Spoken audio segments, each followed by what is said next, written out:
League of Women Voters of Cupertino Sunnyvale presents City Council Candidate Forum 2018, featuring the 8 candidates running for Cupertino City Council.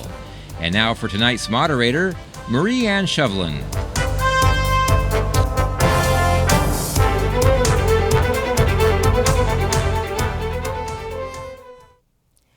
Welcome to this candidate forum for the Cupertino City Council.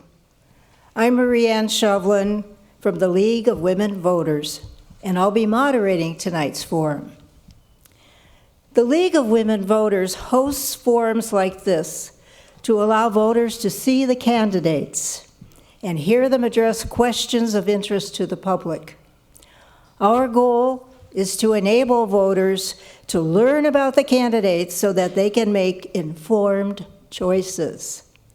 The League of Women Voters never endorses or opposes a candidate or a political party.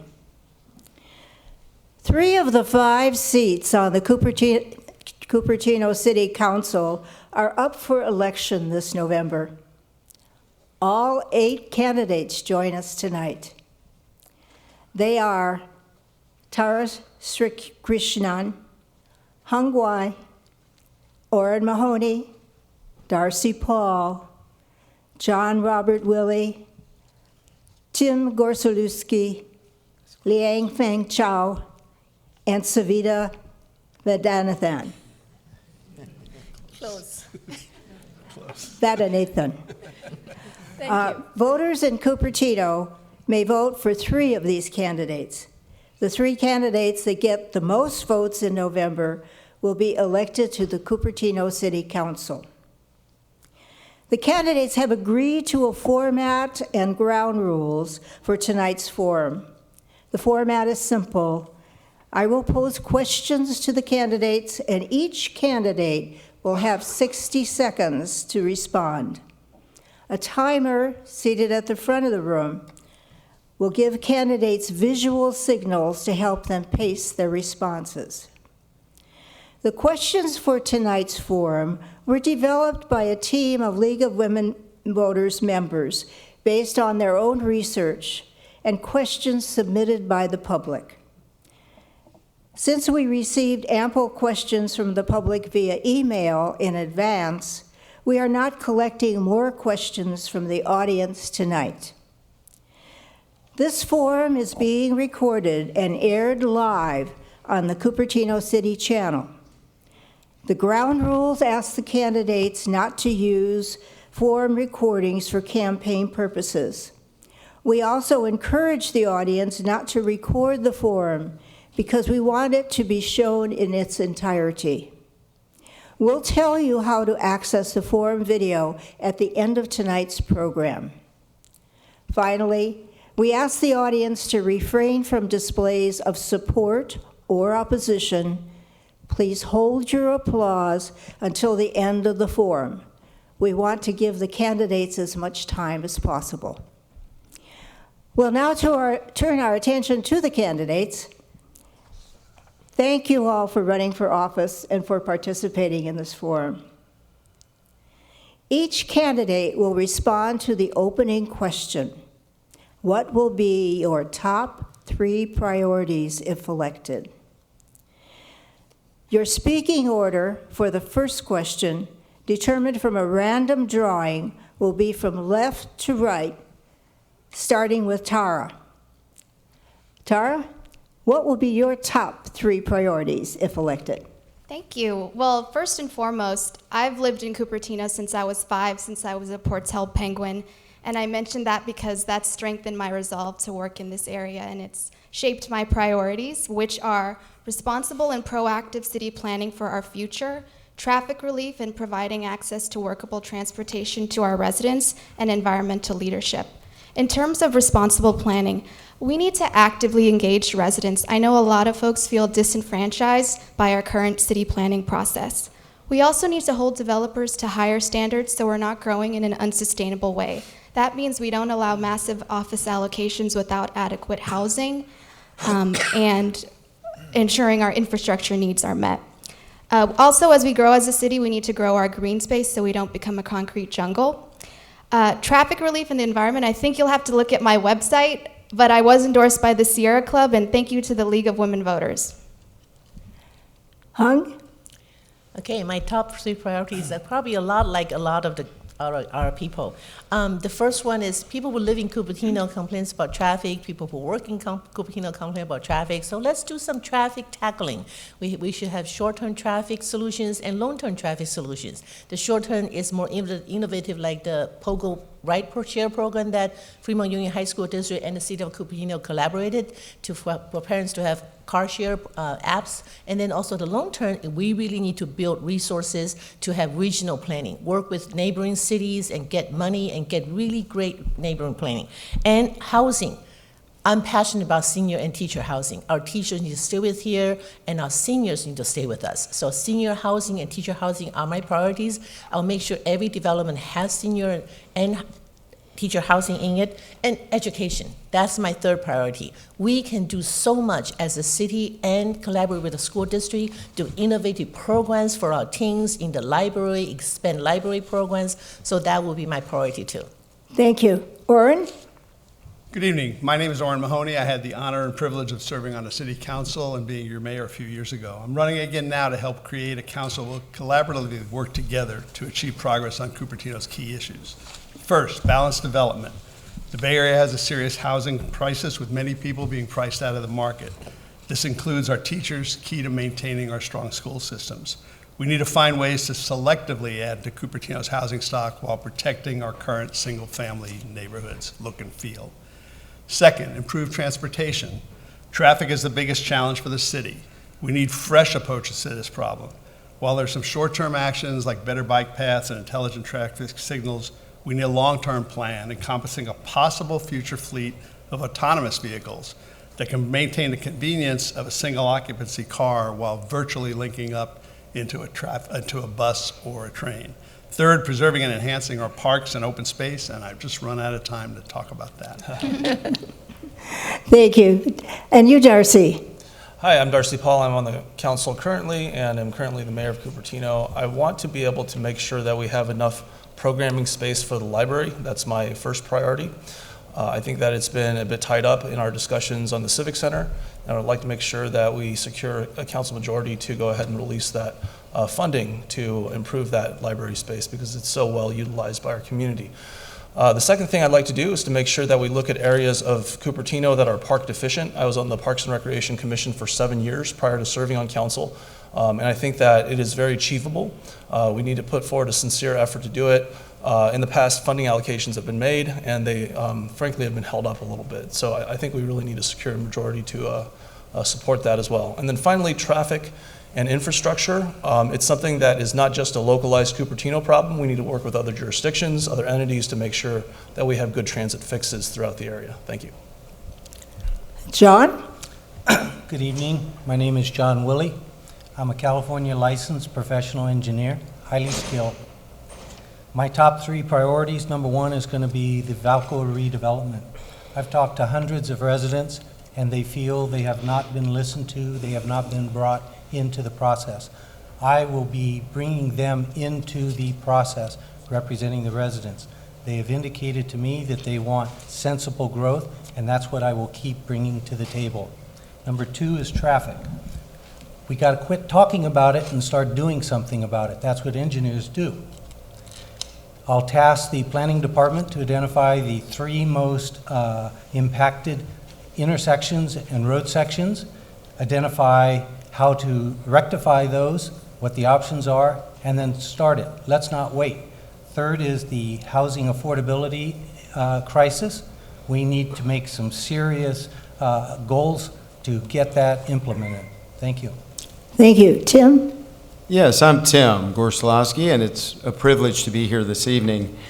One priority that I will have is developing programs that involve the citizens, that involve the people, that'll help build our schools' educational levels together. So, and it does work through CTE programs that I will promote, and I guarantee they've proven. I've been doing those for many, many years as well in my own business.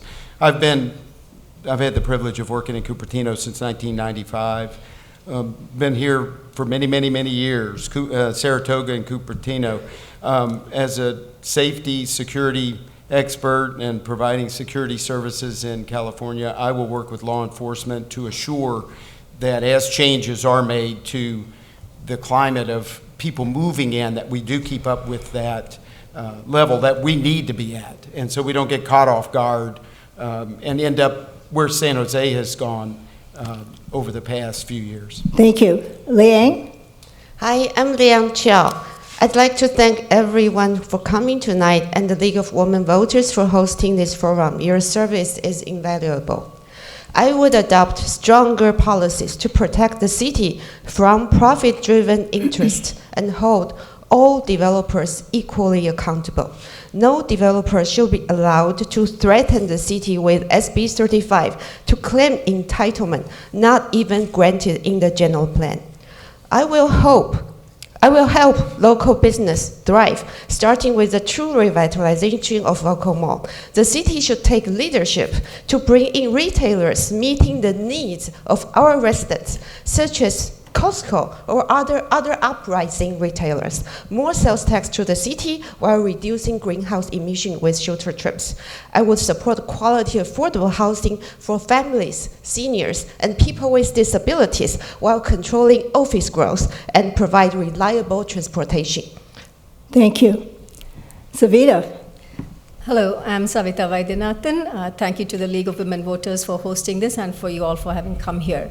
My top 3 priorities are transportation, housing, and the environment. At this critical juncture in time, history will judge us on how we handle a major housing crisis. It is our duty to create more housing for people of all income levels and abilities.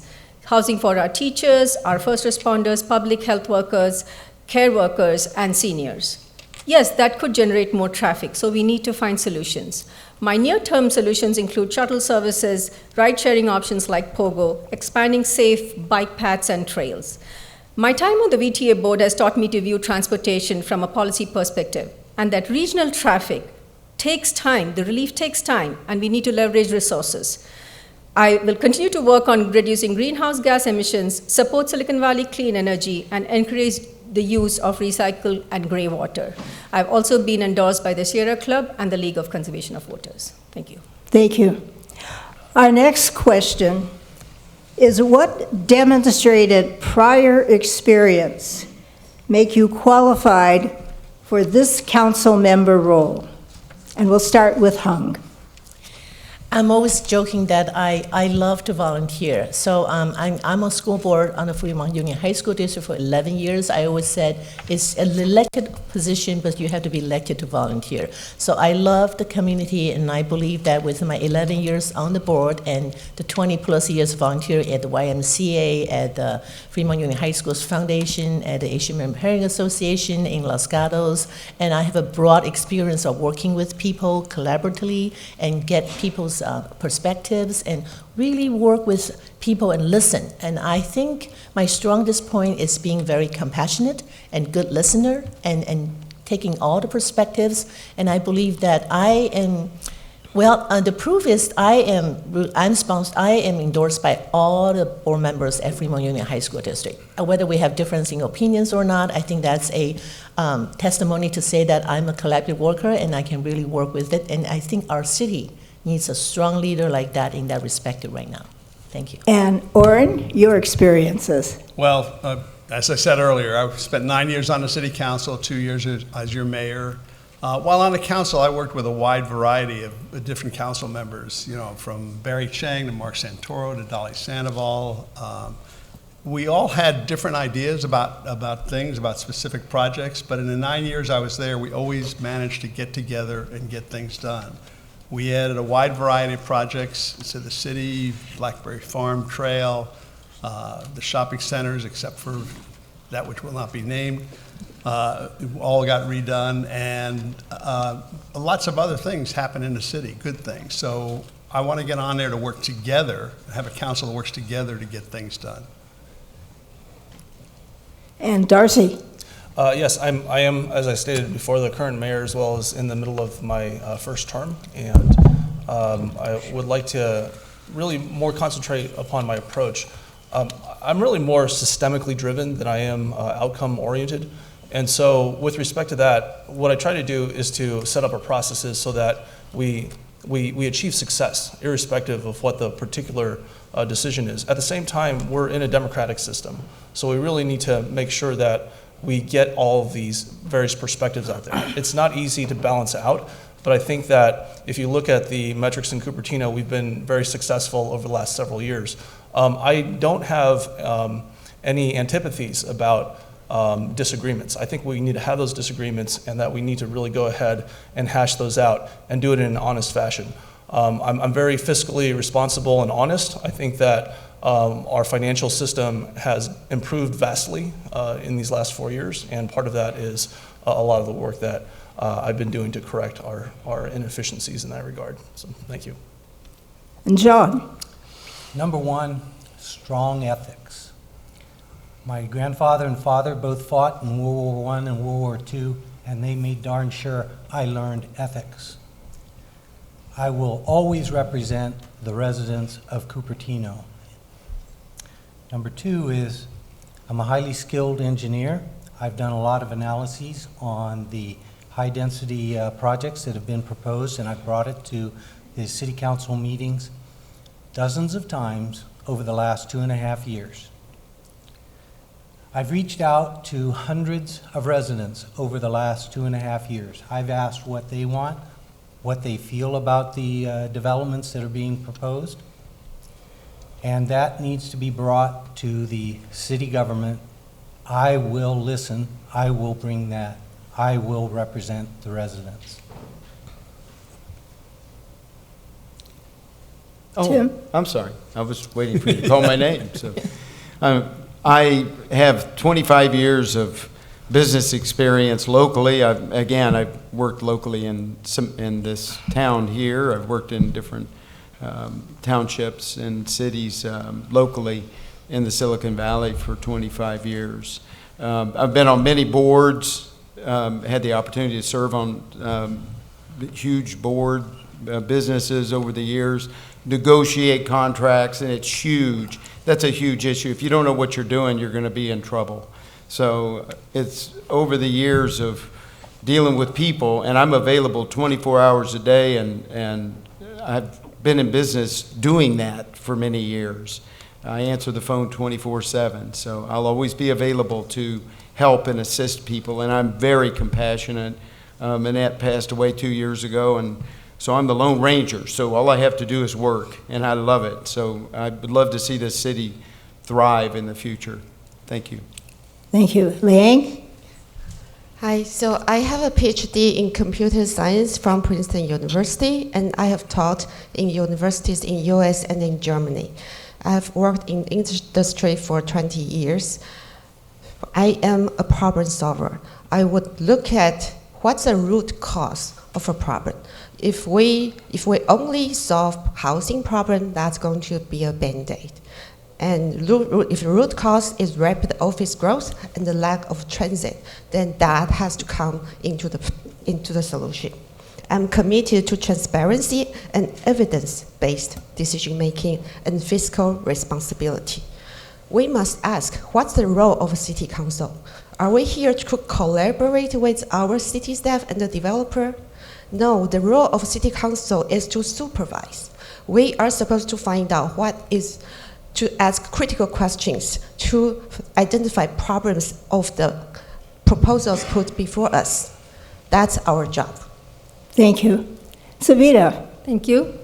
Well, my life before City Council, when there was one, I was a volunteer, a community volunteer with the Rotary Club of Cupertino, West Valley Community Services, De Anza College Commission. And I chose De Anza College Commission was because I went to De Anza College as a student and then transferred to San Jose State. So I've been very involved in the local community. I've helped women with their startups in business. So this is what I do, and this is what I've been doing all along. And over the last 4 years, I've been working with my city council to find solutions. It's 10 points to actually find a problem, another 20 points to think how you'll get the solution, and then the remaining 70 points is actually how you figure out the other 4 people on your council, how you can collaborate and find a consensus to actually get to the solution. And that is what I have been doing. I'm the only person on council who managed to get the neighboring cities to come to the table to talk to VTA and find a traffic relief solution. So I think I'm a collaborative builder and consensus builder. Thank you. And now Tara. Thank you. Well, a bit about me. I have worked as a city council staffer, which is definitely direct work experience to this role, just behind the scenes. And I've worked as a community organizer on campaigns and causes in Cupertino and around the Bay Area. So through my work experience, I pragmatically understand what's possible, and I have the tools to help Cupertino live up to its potential. Being a city council woman would be an extension of the work I've already done. I've worked with elected officials in a variety of capacities. I've written city council agenda items. I've provided constituent services. I've served on nonprofit boards and Brown-acted boards. I'm passionate about reading and analyzing long agendas. I'm passionate about public policy, building coalitions. I know how to pass legislation. I know how to work with residents and city staff to actually get stuff done in a city bureaucracy. And I know that in a city bureaucracy, the first answer is often no, but I know how to work past those obstacles. And I'm ready to hit the ground running my first day in office. Thank you. Thank you. Now, the next question gets you to think a little bit deeper. How do you see your responsibility to represent all the citizens of Cupertino? And we'll start that one with Orrin. So there's a lot of ways to do that. The city has historically, on big projects, reached out, and on small projects, we've asked the developers to reach out. And when they do that successfully, reach out to the neighborhood ahead of time, the project goes much smoother. Now, many times on projects, people will say, well, I didn't know about it, I didn't hear about it until it comes close to impact them. So it really is important to get started early. We do that in many ways. Almost everything that the city does has a postcard that goes out to the entire community, including even a recent thing about Airbnb homes that could affect anybody. And then the council meetings. You know, I've sat here in front of many councils. I was on the planning commission for 8 years. I listen. It doesn't mean listening is you always agree, but I always listen. I'll always meet with people, hear what they want to say, and try to make the best decision for the entire city. Darcy? So great, thanks for the question. What I do is I try to be responsive to every single inquiry that comes in to me. And as mayor this year, I realized that there are quite a few concerns out there. You know, it is true that we have one very large development, but the fact is we have a lot of various issues throughout the city. And so whenever anyone calls or emails, particularly email, that's the best way to reach, I make it a point to make an appointment and try to resolve the issue as much as possible. With regard to differences of opinion, my approach has been to go ahead and represent the will of the majority. I think in our system, we also respect minority rights. And so with regard to being able to express those opinions and viewpoints, that's really the crux of what our system is about. So I'll still feel free to express individual or try to encourage other people to express their minority viewpoints, but at the same time, I respect the will of the majority. Thank you. John? The most important responsibility for an elected official is to represent the residents. Currently, sending out postcards telling residents to show up to an Optico meeting to give their input is not sufficient. We need to be doing good surveys. We see them on election night, and they're accurate to within several percent. We need to make sure we do our surveys to our residents, make sure we know what the residents want, and use that in the important decisions that shape our community going forward. I will make sure we do that process well. Thank you. Tim? So bringing people together is what I love to do, and getting people excited and involved. That's what I do. I've been doing that for many years. And that's what makes this city great. And it'll be even greater when you have programs and people that are teamed together out in the community doing things. And so with that, I'm available. My responsibility would be to all the people, because there's other issues out there. One, it may affect this person, may not affect this one. So taking those issues and coming up with a resolution as a team effort and then moving forward, I think is a great thing, and being responsive. Because for people to say, oh, I always respond, if you don't, people are going to find out real quick. And I have a darn good record of it for many years of responding to people right away. So I'm not responding right now because I'm up here. So, Thank you. Liang? The role of council member is to make policies. When the state legislators are pushing laws to allow developers to bypass local control and environmental review, the city council should adopt solid policy to protect Cupertino from these aggressive laws. When developers tell us Valco is a go small, it is the city council's job to figure out why business doesn't work, what kind of businesses would actually serve Cupertino needs, instead of following developer talking point. We need to make sure that development projects pencil out for the city of Cupertino, not the developer. How can we have a development project that would add 8,000 people to North Blaney when it has 16% of the required park requirement? That would reduce the park requirement to 8% of the requirement. How is that penciling out for us? We need to keep citizens in the loop. Thank you. Savita? Thank you. Last year, I tried to get together a Citizens Advisory Council, and the reason for that was to get to the community and get everyone's opinion, but that was turned down. Later in the year, the last meeting as mayor, I said we should get consultants, and one of my biggest push was the consultant that does the maximum outreach. And that is something I've been saying from day one. We need to outreach, and I agree with John, postcards don't cut it. But how do you do the outreach? We do farmers markets, go to the high schools, go to where people are. I seek out those people who cannot come to our meetings, like our seniors and families with they have busy schedules. So we go to them through our block leaders and get their opinion. And I always take every appointment that someone asks for, even those who don't agree with me. And that's something I've maintained through the last 4 years, and I will continue to do so. Thank you. Tara? Thank you. Well, first and foremost, I pledge not to take corporate money or special interest money on my campaign, and we publicly renounced and denounced it for independent expenditures on my behalf. That way, folks will know that I'm actually representing the people. You know, I pledge not to vote based on this election or a re-election or based on anything else other than I feel like that was a difficult decision that would actually benefit the community as a whole. I think other than not taking special interest money, council members also have to be responsive and accessible. I'd want to do that through bringing back town halls, bringing back office hours, and good old-fashioned door-to-door canvassing. I'd want to host door-to-door surveys and online surveys and respond to every constituent inquiry in about 3 to 5 business days. And my cell phone is on my flyer and on my website. Thank you.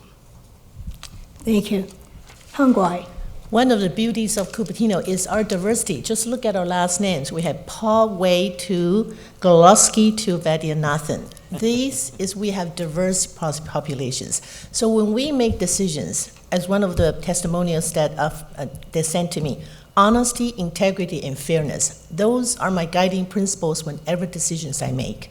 So I will do diligent research, thoughtful communication, and be transparent and inclusive in the decision-making process. However, I'm also not afraid to tackle difficult issues and make courageous decisions.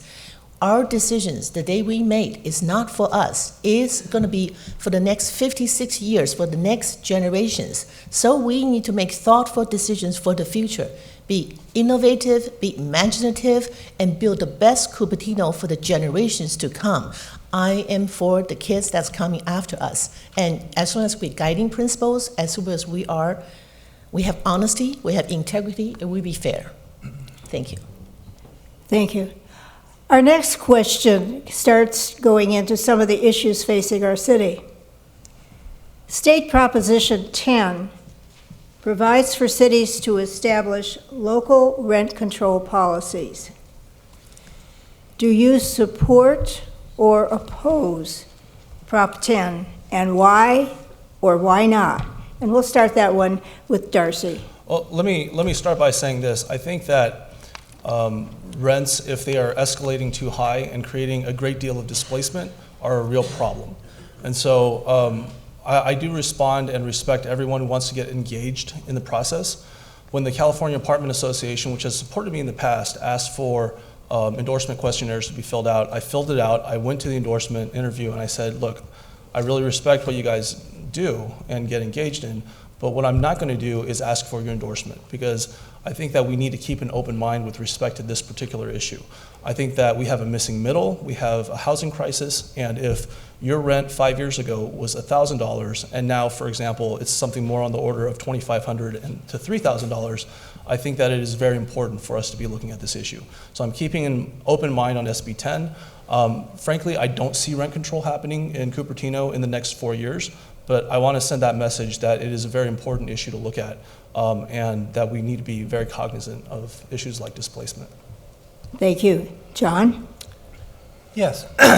So our affordability, it affects so many people. So many of us have our houses. It's not the issue. But look at all the people around us. And they need to be able to afford places to live in a way that they can still raise their families and not be strapped for money. I think we need to look very carefully at how to help families afford what they need for a home for their families. And I do think there is going to be some components that need to be reined in a little bit, as opposed to these new apartment complexes that are going up. You can check any one of them and see what they're charging. It's outrageous. We need to bring that back down, use some BMR, make it affordable for our teachers and our people in our community. Tim, your thoughts? So I've always been opposed to that program, knowing it well in other cities and the functionality of it and the end result. So we're going to penalize the person that owns the property now, along with what Darcy said that I concur with. If it balloons into the state to where it doesn't make sense, then at that point we have to come in and say, hey, this isn't going to work. This isn't working for the people. There are a lot of other programs out there to work with seniors that I support 1,000%, and there's other ways, other avenues, but doing this program has not been successful in the past. So I would oppose it currently. Thank you. Liang? Hi. So skyrocketing rent is really a big problem in this area. Rent control gives the local government control on how we can control that. The current legislation only allow rent control on older units, but new market rate units get to charge very high rent. I don't think that. I think that needs to be controlled. However, I also very, very respect the property owner's right. We shouldn't expect property owners to subsidize low-income housing. And that if we support that's invading our property owner right. I would like to see the existing rent controls law to be repealed so that city governments can adopt reasonable policies that's suitable for each region. So we can give people, property owners, the right for their own property, but also protect our renters. And Savita? Thank you. In my top priority, I said housing is really important to me, and especially affordable housing. And when I say I push for affordable housing, I walk the talk. I voted to increase the amount of affordable housing in our city, especially for teachers, for people of all income levels, of all abilities, and trying to keep our families together. So my push is for having more of those units so people can afford. There's a study that says if you have rent control, that's what causes homelessness. And that seems a little counterintuitive, but think of it this way. If somebody is there in a rent-controlled place, they will not leave, and somebody else who's trying to get in at a low-income level cannot get in. And that's what causes homelessness. So we have to really think about our policies and be very careful before we take any action. So therefore, I'm not for rent control. And Tara. Thank you. So I do support the repeal of Costa-Hawkins Prop 10 for local control reasons. But what cities have to keep in mind is 9 out of 10 economists will tell you that rent control can lower the supply and quality of rental housing long term. But I still think it's up to cities to understand the supply and demand metrics in their own city. Rent control can impede construction of housing for cities that need it, but there are protections that can be put into place. For instance, rolling periods, or just incentivizing housing construction through zoning. Like Darcy said, I don't think rent control is going to happen anytime in Cupertino. More importantly for us, we need to strike a jobs housing balance. That's the root cause of Bay Area's affordability issues. Another factor of Costa-Hawkins, it says units before 1995, only those units can be rent controlled. So for the about 15 cities in California that have rent control, it will make rent control less of a lottery system. So for local control reasons, I do support the repeal of Costa-Hawkins. And Hung? So the roots of rent control is really affordability, like Savita says. So what the city really needs to do is to provide opportunities to build affordable housing. And I am not supporting Proposition 10 because that proposition has its good intentions, but the consequences coming from it is going to put local control into the city council's hands. And look at the city council can even make land use without controversies. And how can a city council put more pressure on that? City council very close to the residents. So what we need to do is we really need to get to the roots of develop more affordable housing so we can solve this affordable housing issue. And so rent control is market and supply. We build more affordable housing, then with market coming up with more supplies, market rents will come down. So I believe in supply and demand, and I don't believe in artificially putting a rent control over. And also for local governance to do that is really a controversial issue. Thank you. Orrin, your thoughts? What she said, no. No, I also believe what many people said. I believe in supply and demand.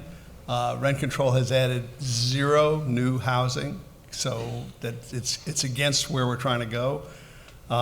We do need a way to deal with some of this, and the city has an affordable housing program where new developments have to have a certain number of units that are affordable. Businesses have to pay into an affordable housing fund, and that's what's financed some of the several projects that have been in the city, including the new one going in. Those in Cupertino, those affordable housing units are targeted for teachers, public workers, people that we need to have locally here for various reasons, obviously in an emergency, and I don't think that rent control is the answer.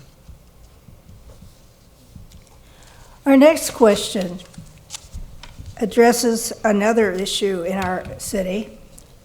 We've had quite a bit of discussion about Valco. Starting with John, I'd like to ask the panelists, the candidates, what is your support for the current Valco decision? Do you agree or disagree, and why? So the current Valco proposal that the City Council approved had very little Cupertino resident input. It was very, very heavy for the developer side, not for our side. The city gave away way too much. When the developer bought Valco, he asked for 2 million square feet of office, and they gave it to him. When they went and removed the building heights, it allowed him to go. The problem that we have now is because of what the City Council did. If they would have taken those measures and said, no, we need to approach this as what's right for Cupertino, what's right. Going forward with this, Valco needs to be done with the residents' input. That needs to be first and foremost. All decisions from here on out need to be for the residents of Cupertino. Thank you. Tim? So because I didn't order a consultant to do research on this process, I'm going to answer just with my opinion. I would have voted for Tier 1 over Tier 2, and there's some issues that should be addressed, and as maybe he alluded to, the people need to be given their input. This is not one person or a few people making this decision. This is huge. This should have been done a long time ago too, by the way, and we should have done something years ago with this program here.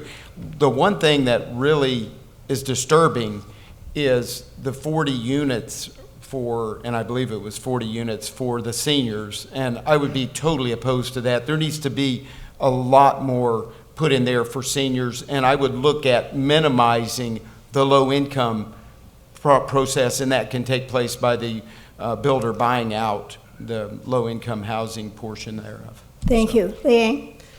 In the approved Valco plan, the city council decided to take Tier 2 to double the amount of office space for token benefits. They would rather add 10,000 more people to compete for housing with our teachers, our workers, and only adding a few handful of moderate or below market rate housing. How is that a solution? So the Valco process demonstrates exactly what will go wrong if you collaborate with developers. There was a lot of input, a lot of community workshops in the very beginning. And then from May to August, they ignored everything. They came out with a plan behind closed doors. We started with a Valco shopping mall, a site zoned only for shopping mall. How come at the end, developer gets to threaten us with a humongous project?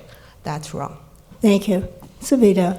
So I was on the council that deliberated for hours over 2 days, and we voted for Tier 2. And there are many reasons for that. What is called community benefits our community, our school districts, both CUSD and FUHSD. They get something that they would not get in an SB 35 project or in a Tier 1. And that'll help them when they have increased enrollment, which currently is going down. We get community civic space for our students for incubator purposes. We have brilliant kids, they need a space. We get adult education space, which we wouldn't get otherwise. And it's actually 80 senior units, and 40 is actually for the disadvantaged disabled, which again you don't get in SB 35. You don't get teacher housing in SB 35, which you get through the Tier 2 process. So everything that we decide is for our community, and it went through an entire process with the consultants and the community input, which is why the council decided. Thank you. Tara? Thanks. Well, I think we're in a sticky situation because whatever gets developed at Valco will create a lot of traffic. You know, we have to put in an implementable vision with keeping in mind the cost of current construction costs. If I were on council, I wouldn't have voted for Tier 2. I would have approved a motion, something similar to Tier 1 or Tier 1.25. And I understand the reality of the situation that the council members were in. They lost a lot of the bargaining power when SB 35 was triggered during the community-driven Opticos process. I think a lot of folks felt disenfranchised by that because the only way we would get a project is if we presented them something they would take over SB 35. So I think in the end it wasn't very community-driven. And I agree with Orrin Mahoney, who said that, you know, Tier 2, let's take away some of this office space, and then we can take away some of the community benefits. Most residents want a balanced plan. It doesn't matter how many community benefits or goodies you throw on it. The jobs housing balance is more important. Hung? This is a spectacular plan, but I understand the traffic issues people are concerned. You know, I'm a high school board. We encourage our students to be innovative and imaginative. This is a 10-year project. By the time we come to 5, transportation has to be resolved. We cannot sit here in the 5 years and say we're in gridlock. So from now on, along with Valco development, we need to work with our local industry, with Apple, with Mountain View, with Sunnyvale, and we get a big pool of money, and we're gonna have regional traffic solutions to go with Valco development. Because you can say Durandon Station have 10,000 units for Google Village, but someone lives there is going to move jobs right away. So we need to transportation. So I am not afraid to tackle this Valco transportation issue. We are going to work with our neighboring cities and get our own transportation in the next 10 years to match this spectacular Valco project that's going to be our town home. Orrin? So 4 years ago, the city council approved a change to the general plan to allow for the revitalization of Valco, which is basically a dead mall, and I could give details on that. 2 years after that, there were two measures on the ballot, Measure C and Measure D. Both failed. Measure C failing means that the public wanted something to happen with Valco. They didn't want it to go back to 100% retail because that couldn't happen reasonably. Measure D failed because people said the council should be making this decision. We shouldn't do it on the ballot. That was the time to go back to the council and have them come up with a plan. In the meantime, the state, in all its wisdom, created SB 35 because of their view of how to deal with the housing crisis. That's now there, that's been approved. All we can do is look at what's the best alternative to SB 35. As Tara said, I had a slight tweak to Tier 2 that I would have done. If I was on the council, I would have talked to my fellow council members about it. But having said that, I'm very happy with the final decision. Thank you. Another challenge that the city is... I have Oh, I'm sorry. Oh, yeah. No, you're next, Darcy. Yeah, we're dropping them one by one. All right, thank you. So I built a 4-year track record on this issue, and I've said since the very beginning we need to be cognizant of the jobs to housing balance. Our very first meeting 4 years ago was about 12 hours each night. We went till about 5 a.m. In the first night, and the second night they allocated 2 million square feet of office to the Valco space. And so in addition to what was previously described, at the end of last year I suggested, look, with the new state housing laws, we need to take a look at what the impacts might be. And we were told by a lot of lobbyists, frankly, that, oh, there's no way that we could possibly be putting forward a plan like this. And then, of course, 3 months later, a plan that probably took more than a year to design was set forth. And so this is my only point. We really need to be analytical and cognizant of what the pressures are. Because if we don't look at things like pro formas and realize that, for instance, Tier 2 gives a $700 million margin that wouldn't be there in SB 35, and if we're only asking for 80 million, we need to be doing our homework as well. So I respect the majority, I'll work on that, but I'll also keep being analytical and express my viewpoints and bring forth that analysis. Thank you. Thank you. Another challenge the city is facing is the question of the employee head tax. What is your position on the employee head tax? And we'll start that one with Tim. Thank you. I appreciate it. So the employee head tax or head count tax is absurd. I mean, it gets to the point, we need revenue in the city, period. There's good ways to get it. To deter business from doing business here because you want a few bucks is not the way to do it. And I can tell you that on a personal level.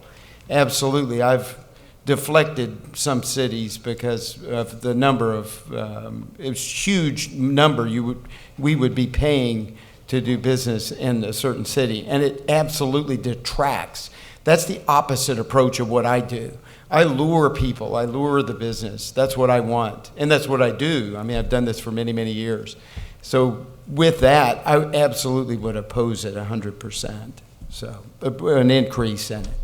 Or let me put it to you this way. I think they should be paying a flat tax versus if you have 1,000 employees you're bringing here, then I'm going to get revenue off of. Thank you. Thank you. Liang.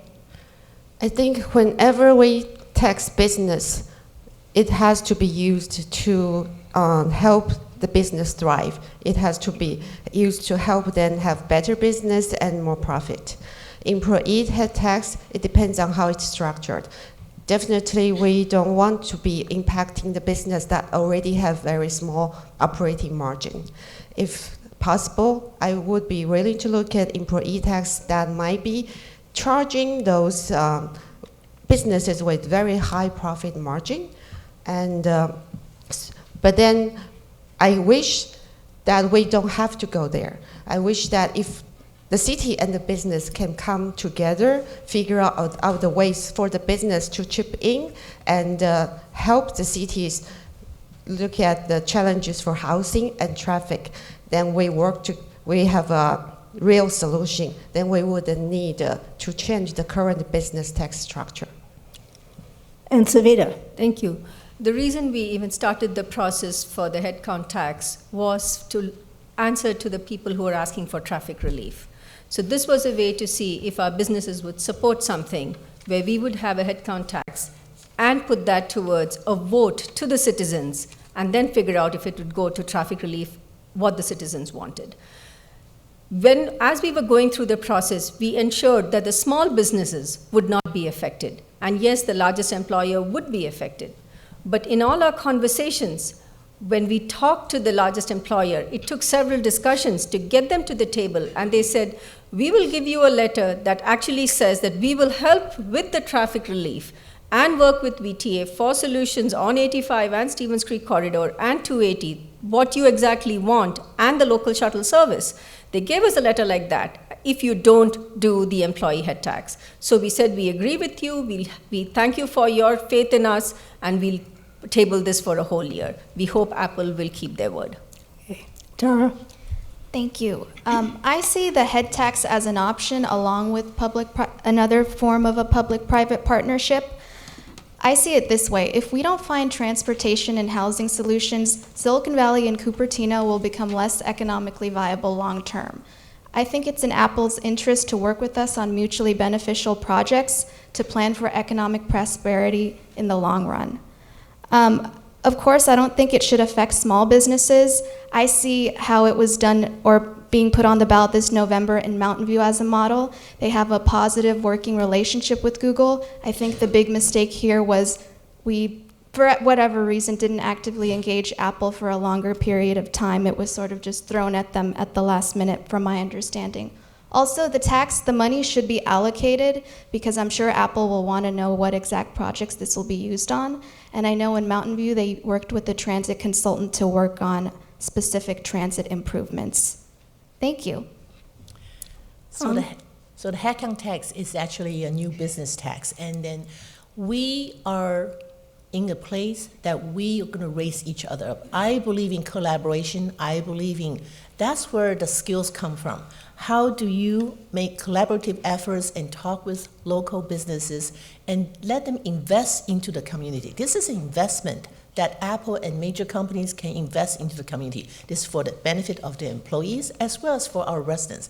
Their employees are our day residents, also the people that we need to take care of. So I believe in collaboratively work out something out, and then this is the transportation, the money we're talking about. This is for, in the future, we're going to build that transportation so that we can move people around from job to different places. So I believe in we can do this, and we will do it, and this is the future of Cupertino, connecting with all the way to Deardown Station, connecting with Sunnyvale, connecting with Santa Clara, so that everybody who lives where they are can get to work very quickly. So I am for a headcount tax that's collaboratively working with Apple. Orrin? Yes, well, I can't, and none of us should say how we would vote on a future possible head tax. I was adamantly opposed to the one that was previously run through the council for the reasons that have been stated here. Apple is by far our largest direct and indirect source of revenue for the city, and we should treat them with respect and work together with them, and we didn't do that in this case. And the second thing is we really didn't have a plan for how we were going to spend the money. There was no specifics, and it was just like, well, let's just get some money from them and figure out what we're going to do. And I don't think that's the way you treat the largest employer in the city that already is providing lots and lots of direct and indirect benefits. Thank you. Darcy? Right, so this came on our July 31st council meeting. It was a special meeting, and the reason for the meeting was to basically eliminate 3 of our commissions. Completely disagreed with that, but they happened to tack on an employee head tax to that. Now, we need to do our homework. I do our homework a lot of times when I see a deficiency with regard to what's being put forward. We can't go to the pot in the well of money before we figure out what we're going to do with that money. Yes, there is a very major employer here, but the fact of the matter is they need to be responsible with their dollars just like we do. So if we have projects and we are saying this is what the details are and we have these various plans for funding, yes, this is a possible mechanism, but it was much, much too premature. So I have actually gone and spoken with the chair of VTA. She said to me, I can't remember when a Cupertino mayor came and said, hello. And I think that we need to cultivate those types of relationships in order to really get this transit fixed. Thanks. Thank you. John? Thank you. So the employee head tax is just wrong. We need to work together with not only the residents, but with the employers that are here. Kind of demanding some type of tax out of them, it just sets the wrong dynamic. It takes it out of being a cooperation, and now it's kind of a tug of war. Apple is Cupertino. They've clearly done a lot for Cupertino, and we want to encourage them to keep doing that, to do more, not demand it. They're there for us, and we need to be there for them. It's our job to find out what traffic improvements we need, then determine the options and solutions and what the cost would be, and then say, how can we jointly work on this? It's going to be good for them and us, and they will contribute. Thank you. Thank you. Staying with the financial issues, what budget challenges do you see council needing to address over the next 5 years? What budget issues? Let's start with Liang. With the approval of the Valco project from last week, we will be facing, the Valco only will build a warm shell city hall. The city will have to pay about maybe $50 to $70 million to finish the interior of that city hall. And Valco will only build an empty shell performing arts center. The city will have to chip in maybe another $50 to $70 million or more to build the interior of performing arts center. That's our challenge. And performing arts center with 600 seats is known to be a losing business. So we will be looking at annual operating budget for this performing arts center, where our annual budget is only about $100 million. Are we? So that's our budget challenge. We need to commit. Okay. Thank you. Savita. So along with the many committees that I serve on, I also serve on Airplane Noise Committee, and that is one place where we will look for funds, because our residents came to us and said that we cannot tolerate this noise over our homes. So I've been serving on that committee for the last year and a half, and we will need some funds there to figure out solutions and work with FAA, which is a really big body, and San Jose Airport. I also serve on the Disaster Preparedness and Emergency Preparedness Council. With a project like Valco ahead of us, we have to figure out how we will keep our public safe in an emergency. So we need to put funds towards that. And for, as I mentioned before, near-term relief when it comes to pilot projects like POGO and RIDE, POGO for students and RIDE for seniors, we will need to invest more. We need to invest more in safer bike paths and trails so that our kids can get to school safely. Thank you. Tara. Thank you. So I have 3 points I want to mention. One, as Liang said, our city hall is not seismically retrofitted, so we'll have to pay millions into that, whether it's the warm shell from Tier 2 or just out of our city budget. Also, looking at our budget, our expenses are set to outpace revenues by 2025, so we'll have to look at some new stream of money. Also, unfunded pension liabilities. I think that's a struggle for every city, and I believe our unfunded liability ratio right now is about 65%. Thank you. So Cupertino actually is a really unique city. We got great neighborhood. We also have industry, and I believe our finance actually is pretty sound. But we need to put our money into our quality of life. Expand libraries, fix roads, get public safety. So I think our challenge is get another pot of money that could solve our long-term traffic issues, like can solve our affordability housing issues. This is where we work with industry, that we collaborate. It's not about headcount tax. It's about making industry making investment into our community. So I think our challenge is to find another big pot of money to work on housing and traffic. And I think with our collaborative council and with our imaginative, innovative industry, we can do it. In the next 5 to 10 years, we will achieve that. So we will not be afraid of building housing close to work, get our residents go in and out of the city very fast. So that's our challenge. Where do we get another pot of gold to fix housing and traffic? Thank you. Orrin? So the city, you're lucky to be in a city that actually has had really good fiscal responsibility over the last years, even including our pension and our healthcare systems, and the fact that we contract for our public safety employees is a major benefit compared to some of our neighboring cities. Having said that, so we've got upside opportunities to spend our money. There's master plans for Memorial Park, replace the fountains, put in some more facilities there. But there are external activities as well. The economy is not going to boom forever. We need to keep our rainy day fund to make sure that we keep going when things go down, as we have in the past, and maintain our city services. And as Tara said, the pension and healthcare costs are in some ways beyond our control. We've done a good job so far, but that's a looming problem for every city, including our own. Is that it? I think we have Darcy? a couple more. No, Darcy. So Just determine. there are two key things to keep in mind when we're talking about financial issues. You can't have corruption, and you have to have clear thinking. And between 2000 and 2014, right before I got on actually, apparently there was something like $800,000 allegedly embezzled by one of our staff accountants from Cupertino. We cannot have this. We need to fix our systems. We can't have deposit accounts that are unmonitored or have holes in how the money can get out.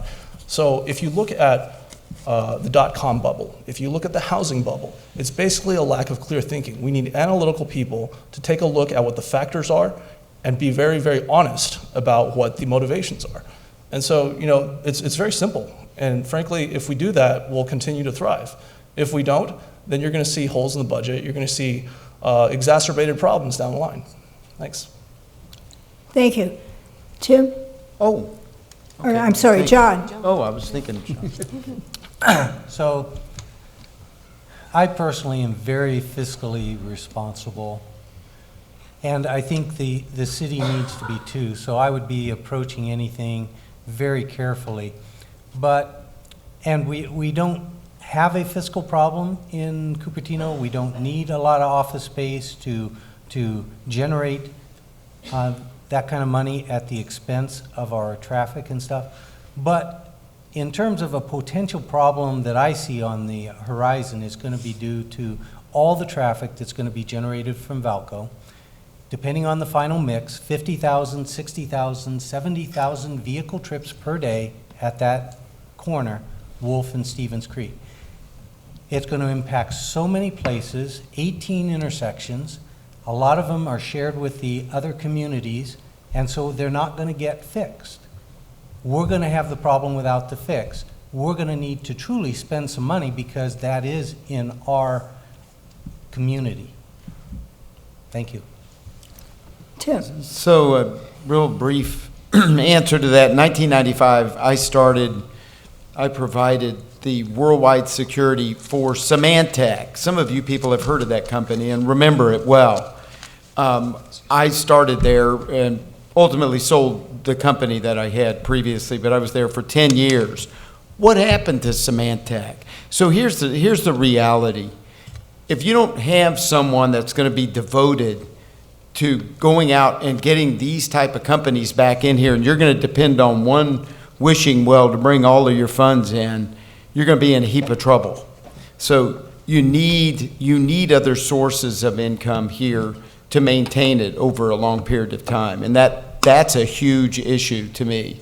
That coupled with the safety and security moving forward of this city, because I guarantee you, do your research, all the cities surrounding Cupertino, except going that way, are having major issues with security. Thank you. Thank you. Several of you have mentioned traffic. What are your strategies to help mitigate traffic congestion? And we'll start that one with Savita. Thank you so much for that question. I've been working on this for the last 4 years, and I'll continue to work on it. I served 2 years on the Policy Advisory Committee of VTA, and then I've been on the board of VTA for the last 2 years, representing 5 cities of the West Valley: Los Gatos, Cupertino, Campbell, Saratoga, and Montserrat. So I look at the problem as both regional and the city. And we have to keep in mind that traffic does not respect city boundaries. So we look at near-term solutions like shuttle services within our city and taking public to mass transit places like Caltrain, and doing something like the student car share program that I mentioned. And when it comes to having leverage with our neighboring cities, state and federal resources, we need to look at some big picture solutions like mass transit on Stevens Creek Boulevard, 85, and 280, and look at north-south connections to Caltrain and Mountain View, Sunnyvale, and San Jose Diridon. Thank you. Your thoughts, Tara? Thank you. Well, as long as we have jobs here, we're going to have traffic, but neighborhood streets shouldn't be highways for commuter traffic. A few things I want to do. I've been walking the neighborhood, and I've kept a list of different traffic calming measures throughout the city I'd want to prioritize with our traffic engineers. You know, on Ainsworth, a stop sign on Ainsworth in front of Stevens Creek Elementary, a speed bump on Vista next to Lawson. I'd also want to expand the parent carpooling pilot we have at Cupertino High, assuming it's successful. I'd want to bring a free citywide shuttle to Cupertino through a transportation management association that could hit our 4 corners, and also foster short-term, in the meantime, connections to Caltrain and BART, like free shuttles, and long-term work with VTA on long-term plans for efficient and reliable transit, because we deserve access to transit, and the 100,000 folks commuting from San Jose to Cupertino and Sunnyvale every day also deserve it. Okay, Hung? So traffic solutions, short-term, long-term, we all mentioned a lot of them. So I'm going to concentrate on regional long-term solutions. Short-term, we can have carpool, we can work with the schools, we can do bike trails and encourage biking and walking, but long-term solution has to come. What keeps our vibrant community is education and jobs. We have jobs here. We have to be able to move people to and from work. Building housing close to work is one solution, but building a regional transit all the way from San Jose Diridon Station through West San Jose, through Cupertino, go to Mountain View, go to Santa Clara, and coming back. That's what we have to do. And so we have to think outside the box. Where can we get that pot of money so that we can collaborate with all the cities and get federal and state funding and have a transit plan? So let's not sit here in 4 years going for another run and say, we're in big traffic. Let's have that plan and have a 10-year plan and work on it and get it done. So I'm all for let's get together and find a solution. Orrin? So my view is to stop looking at yesterday's approaches to traffic. Time and convenience drive people's behavior. That's why the city of San Francisco, even with the best transit system probably in the Bay Area, is losing ridership to Uber and Lyft. So I'm looking at what the future might look like when we have autonomous vehicles. We're talking a 10 to 20-year time frame. So here's 2 approaches.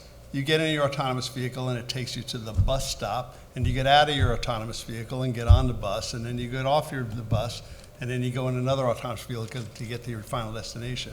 Why won't these vehicles, and they're not going to be cars, they're going to be something different, link together to provide their own bus? So we need a dedicated lane, but instead of a dedicated lane for a bus that goes by every 20 minutes or 10 minutes or 5 minutes even, leaving the space in between, utilize that entire space and look to the future and see what we can do.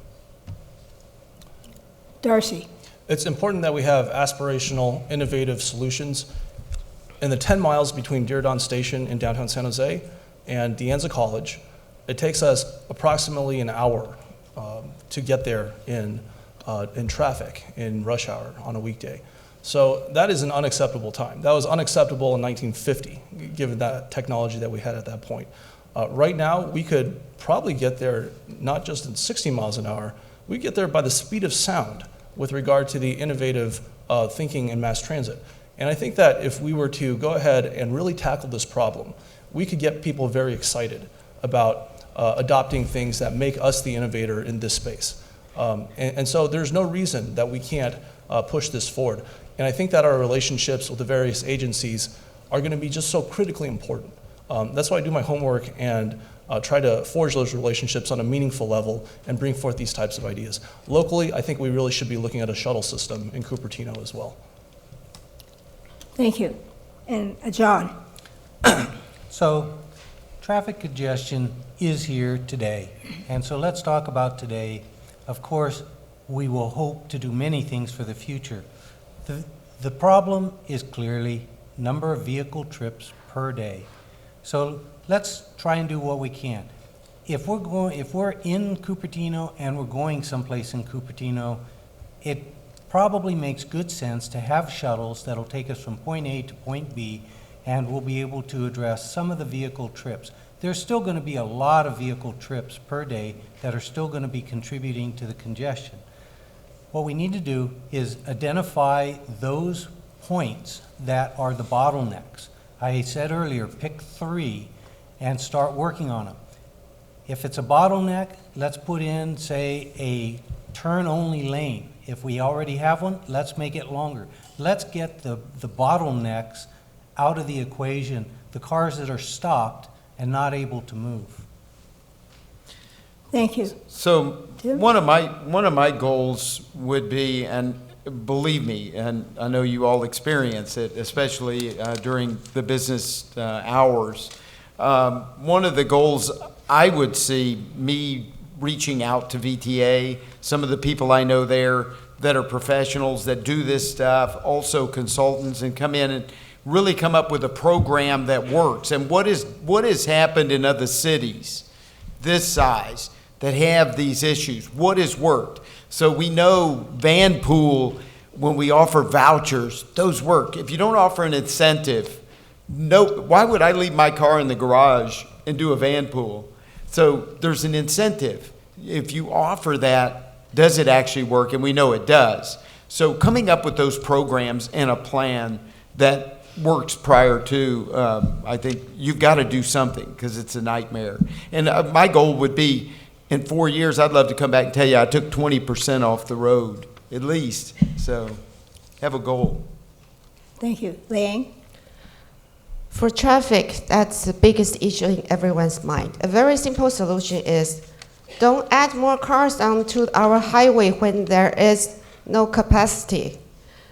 The Valco project will add 10,000 more cars, would increase 30% commute traffic. That's going to double, triple the amount of commute time for teachers and everyone who currently work in Cupertino. Don't add more cars. And I would like to look at county-wide community commuter buses for public agency employees and small businesses. They need to commute from more affordable areas. How can we have private-public partnership? And I would like to look at citywide shuttle bus with technology so that we can provide them efficiently and more reliably, and a safe route for schools so that we can encourage more children to bike and carpool drop-off that's away from schools. Thank you. This is a question about the current council's performance. Based on your experience in observing the council, what are they doing well? And if you become a member, what would you like to see changed? Tara? Well, I think we're doing really great when it comes to our work on building our resiliency to climate change in terms of contracting with Silicon Valley Clean Energy. So I've been really happy with the environmental initiatives. Something that the council can be doing better on is community engagement through more neighborhood meetings. You know, I've hosted a lot of neighborhood meetings for my campaign, and I'd want to continue those throughout my term as a councilwoman, because I think a lot of folks, they vote for their council member, and then there's a disconnect when they're elected into office. So I think responsiveness, accessibility, and community engagement can be improved.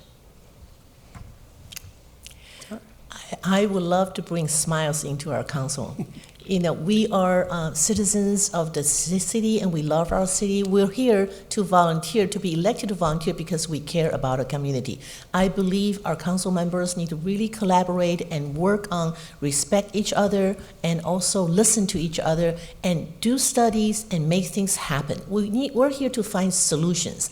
Let's get together and find solutions. Bring our community in to get solutions. Like Savita says, we should have a citizens advisory committee to really work on tackle a certain solution. So if we have that, then we bring our community together as a council. As a council, we lead our cities into undiscovered land, and let's do it together. So I would like to bring smiles into our council, and on a first-name basis, get to know each other so that we understand each other, where we come from, and we can collaborate, and we can make things happen.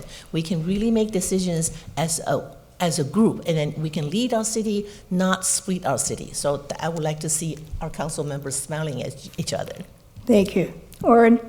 Yeah, well, as I said earlier, I worked with a wide variety of fellow council members, and we didn't always agree on things, but most of the time we ended up with a 5-0 vote or a 4-1 in a few cases. But we compromised. There was a lot of compromising going on. There was a lot of, I could see, I'll bend on that one, and hopefully in the future you'll help me with my favorite project. It's all about compromise, about working together. And I think the other thing that's really important that we haven't addressed yet is almost every one of the major problems we've talked about, housing, transportation, are regional issues. So it's really important that the council works together with our fellow neighboring cities. And so there's some of that going on today, but there's some of that that's not. There's sort of a drawbridge, pull up the drawbridge in Cupertino approach, and we need to get over that.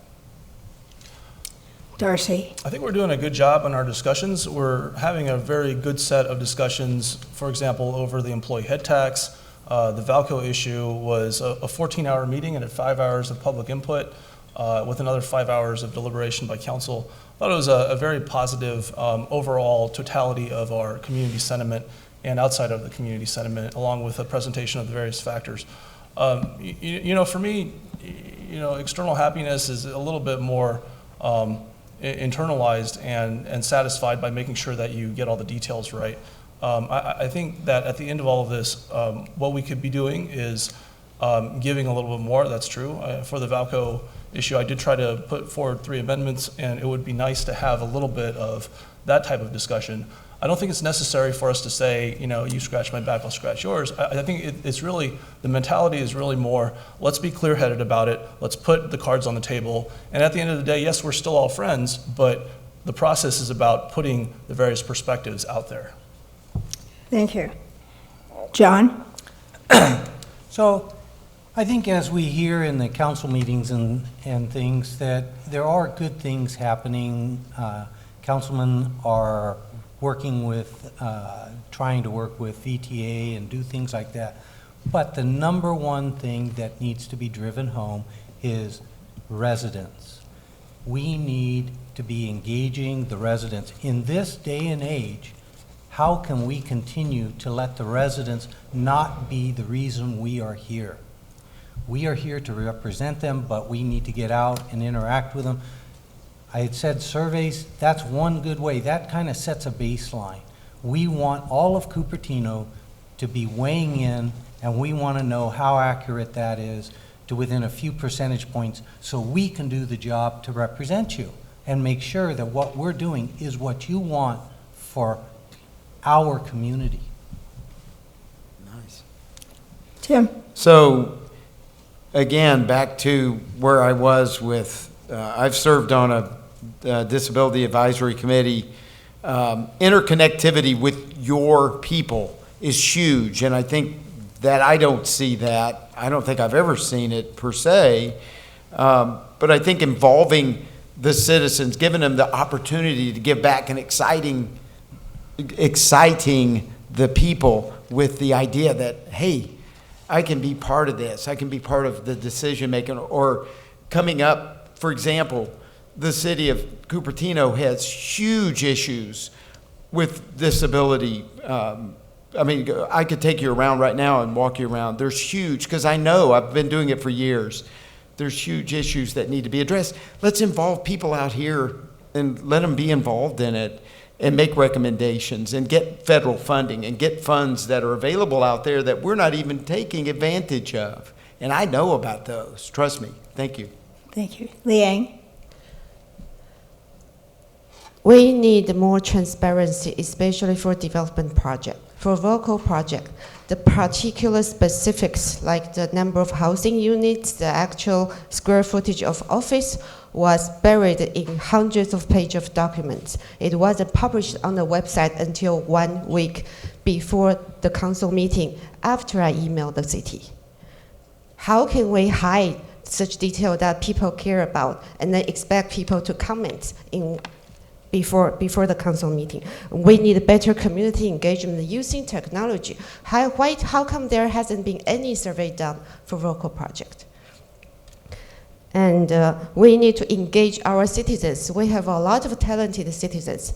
Engage them to help with the pro forma study of the Valco project, to find out how much the developer is making so that we can get as much. We know exactly how much we are giving away. Thank you. Thank you. Savita? Thank you. So I think we've had a lot of healthy discussions on the city council, and like Darcy said, we disagree, but afterwards we are friends. And we are all at heart, we have the community's best interest at heart. And that's what needs to drive us towards the goals for a collaborative community. We want to engage the citizens as much as we can, and outreach has been one of my focuses. We need to change or improve our social media presence and get the young people more involved, because this is their future that we are now discussing. So I need to change what we are doing with our social media presence so we get them involved. The other thing I really think is important, just like last year when we were discussing the master plan for the parks, I said let's energize the neighborhood parks. Similarly, I would like to energize our block leaders and local businesses so they can outreach into the local community and get back to us with what is being felt and thought on the ground. Thank you. Thank you. Our next question, I'd like to start with Hung. And that question is, what criteria will you use in making council decisions? Council members, we're elected to represent the residents, but also the residents who work here.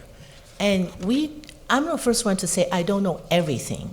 But we have staff who do research. We do our due research. We go out and collaborate with communities, and we listen, and we collect our evidences, and we work with the staff. The staff reports is very important. So have good staff and trust the staff and do that. That's a very important thing. But council's job is to outreach, listen, be an ears to in the community, and work with the staff and come up with the best plan that's good for the residents and also good for the business. The business are our economic development. They are our bread and winners. We depends on tax to do our quality of life. So my position is, yes, we trust our staff to do research. We ask staff questions, tough questions, but we give them time to do research, but also do our own research and make decisions according to the best interest of the residents.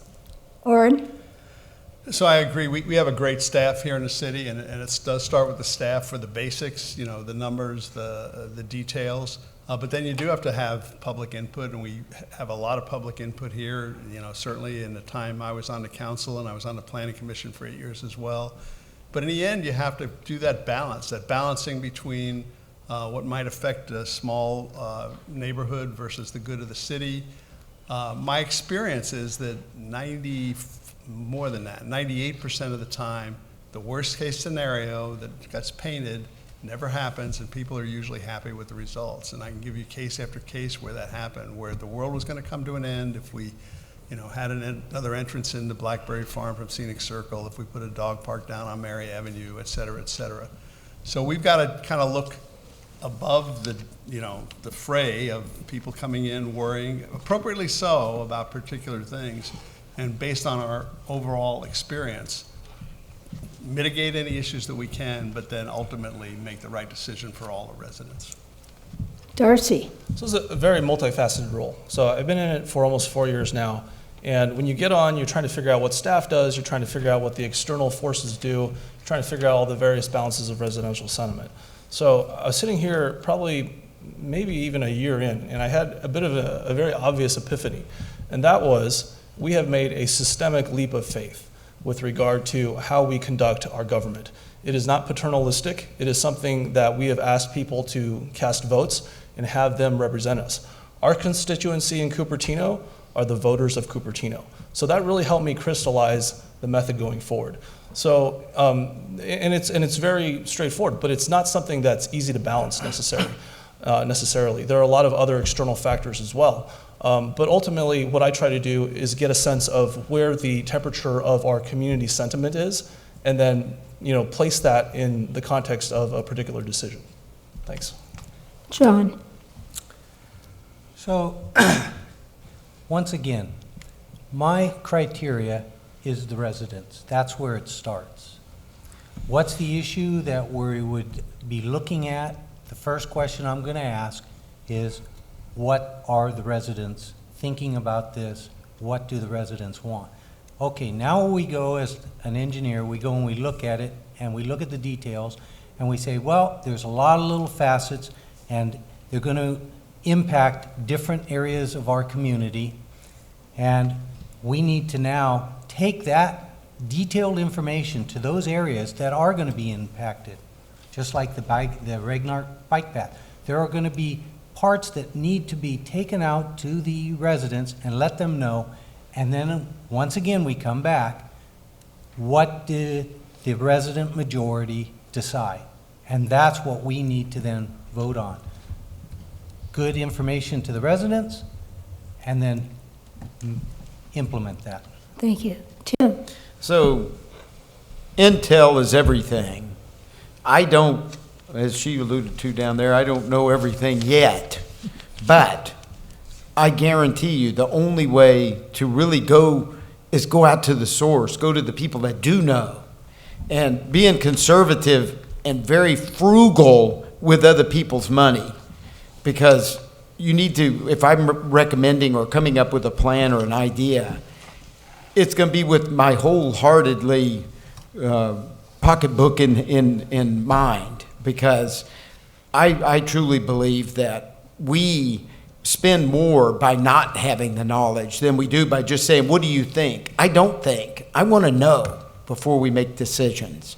And so putting the right people in consultants and bringing in people is money well spent in any venue. And being a cheapskate, and I'm spending money to make money in the long run because I'm not going to do it twice. I'm only going to do it once. Liang. My criteria would be whether it pencils out for the city, whether it pencils out for the residents who live here, not whether it pencils out for the particular developer who wants more and more office. I would support evidence-based decision-making. There has to be, we cannot just follow developer talking point. If we are we get a few token benefits, but the benefits do not even begin to mitigate the impact that's created by a project, that it doesn't pencil out. Also, every decision has to take a citywide view and the long-term planning view. It shouldn't be project by project.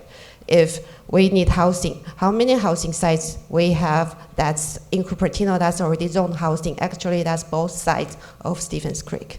We need balanced planning, not whatever developer asks for.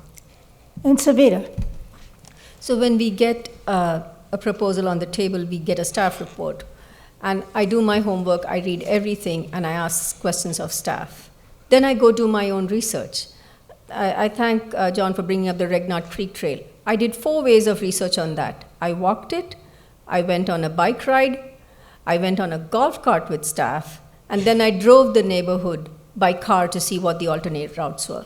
So I really do my research before I take my decision. And then I listened to everyone who came here, and I ensured that staff addressed their concerns, and what couldn't be addressed right at the meeting, directed staff to meet with them individually and make sure that they listen to them. So there is an entire process. It's not an immediate knee-jerk reaction, and I ensure that I give everyone their time here at the City Council and when they approach me outside the council. And then I come to my conclusion for the benefit of the entire community. Thank you. Thank you. Tara? Thanks. Well, I'm committed to making decisions that benefit the city and the region at large. You know, we're not a silo, so we do have to think about how our decisions impact our neighbors. I think what's difficult is what residents want is not always what residents need, and I'm committed to making the decision and going with what residents need. Now, we're a very smart community, so sometimes, most of the time, those are one and the same. I also commit to make decisions based on sound fiscal policy. You know, we shouldn't spend money we don't have. I commit to making data-driven decisions. I'm passionate about reading council reports, council agenda items. I commit to making honest and thoughtful decisions, and again, to making decisions that benefit the community at large, because it's impossible to please everyone in a community. And I think it often helps to speak with someone who has an opposing view, because you get to see the pros and cons of making a certain decision. Thank you. There have been some significant divisions among the Cupertino residents during the past several years. Do you see this as a problem, and how would you solve it? We'll start this one with Orrin. Unfortunately, some of the things that are going on at the national level have sprinkled down into the local level, and that's really unfortunate. As I go around and walk precincts, you know, people are really concerned about that. I think there are different ways of dealing with that. I mean, the fact that we can't have an intelligent conversation about things and say, well, here's how I feel, and I don't have to automatically be in this block or that block.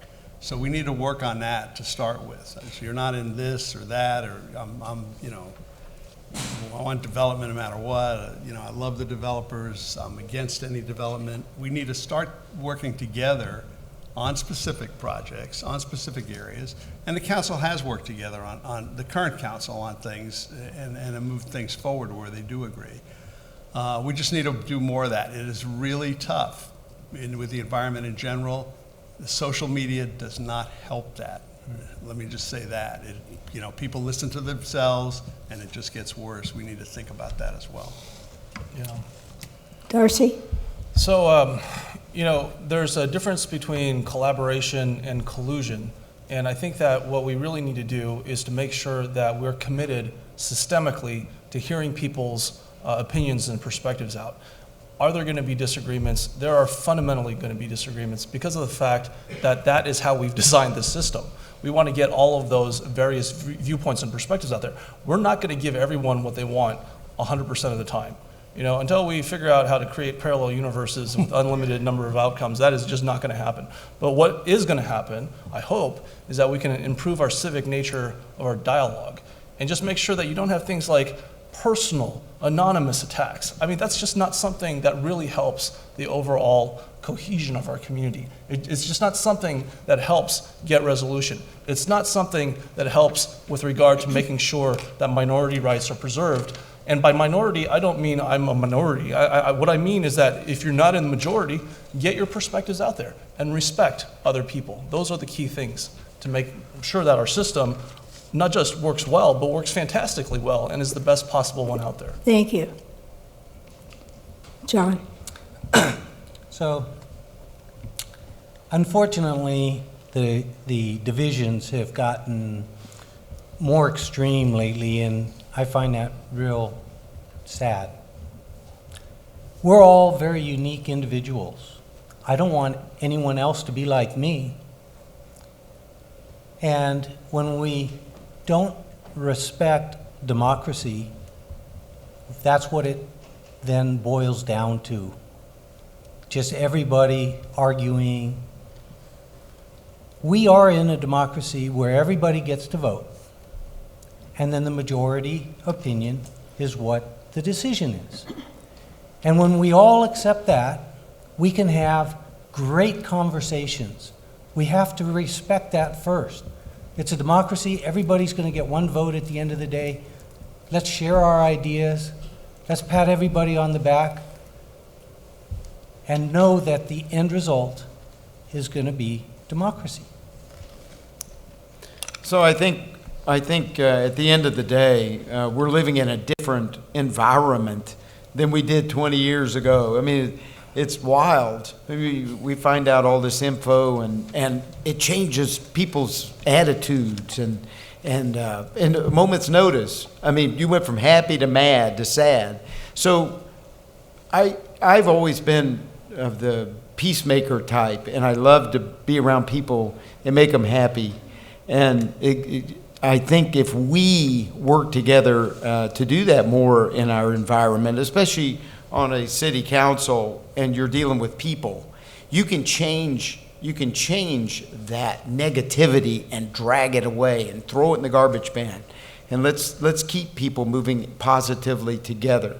And I love that. That's something I've always enjoyed doing. Thank you. Liang? I was elected to Cupertino Union School Board in 2016 when CUSD was in crisis. Teacher morale was low, parent concerns were ignored again and again.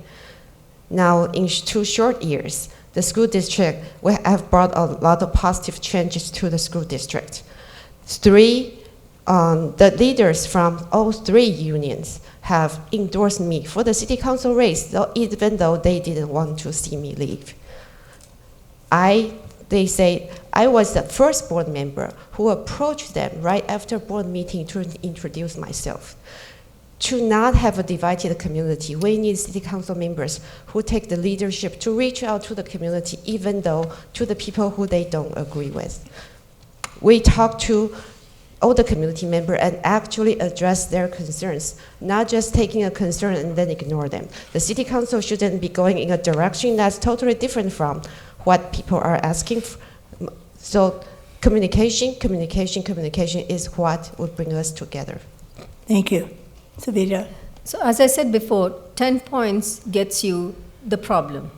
Then you listen to the independent experts and people who give you an analysis. Yes, you should critically question them, but don't throw out fake news and discredit them.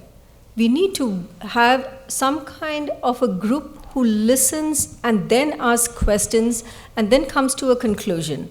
If we just listen to our own echo chamber, that won't get us anywhere. So the collaboration happens when you listen to more people and then come to a conclusion and then come to that compromise solution, because you need the 4 other votes on the city council, not just what you think is the best way, but discuss and then come to a comprehensive solution that helps the entire community based on what you heard, you analyzed, and then decided. Thank you. Tara? Thank you. Well, I do think we have a very divided city and a divided council. I think to help bridge these political divides, finding common ground, communicating is key, but it doesn't mean we always have to disagree. We always have to agree. What I think is really a problem is when there's a lack of transparency from city council members or city staff, or there's a lack of civility on our social media sites or from neighbor to neighbor. You know, traffic affects our quality of life, housing prices affects our quality of life, but also this lack of civility and just neighbor to neighbor being amicable is also affecting our quality of life. So I say, even if you disagree with someone, reach out to them, communicate, because I'm sure there's common ground you could find. Often I think there are these false dichotomies in the city, and sometimes we're unnecessarily divided. Thank you. Hung? This is where my experience at the Fremont Union High School is. We've gone through crisis. We've gone through field lighting crisis where hundreds of parents come to our place. We've gone through labor enrollment issues where we have 1,000 parents that community members come to our board meetings. We've gone through it, and then what we do is we collaborate. We get a citizenship together. We get people together and find facts, provide them facts after facts, so that people can come together and say, yes, I can agree on this. Even though the solution come up, it's not perfect for them, they understand why it needs to be done. Our city needs that. Our city needs that process. Our city needs to get that. Let's all talk about it. It's not a white elephant. We have a group of better Cupertino who do not agree with what the council's decision is. Now we have referendums on the petitions. They want to collect $3,000. You know how much that's going to cost us money. So we need to have a collaborative Cupertino. We need to have no referendum, no lawsuits. Let's work together. Thank you. Now we'll turn to questions that we gave the candidates in advance, to give them an opportunity to comment on something that we did not ask them. Darcy, you'll be the first to respond. Yeah, thank you very much. So my question is going to be, what have you sacrificed to serve the community? And my very simple answer is quite a bit. I ran in 2009. I was a patent litigator before that, and it's, as you'd imagine, a pretty lucrative industry in Silicon Valley. But I made a commitment after that.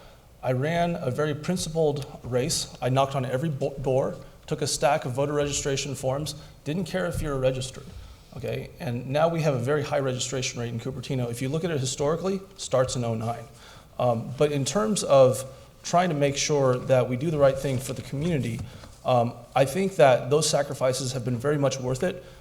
Prior to getting onto council between 2010 and 2014, I spent about 5 years volunteering for a Chamber of Commerce to make sure that it doesn't go into fiscal insolvency. And we successfully did that. I am not someone that is going to go along to get along. So there aren't always, really easy allies, but it's something that I think is a very sustainable and successful approach. Thanks very much. Thank you. John? So mine would be that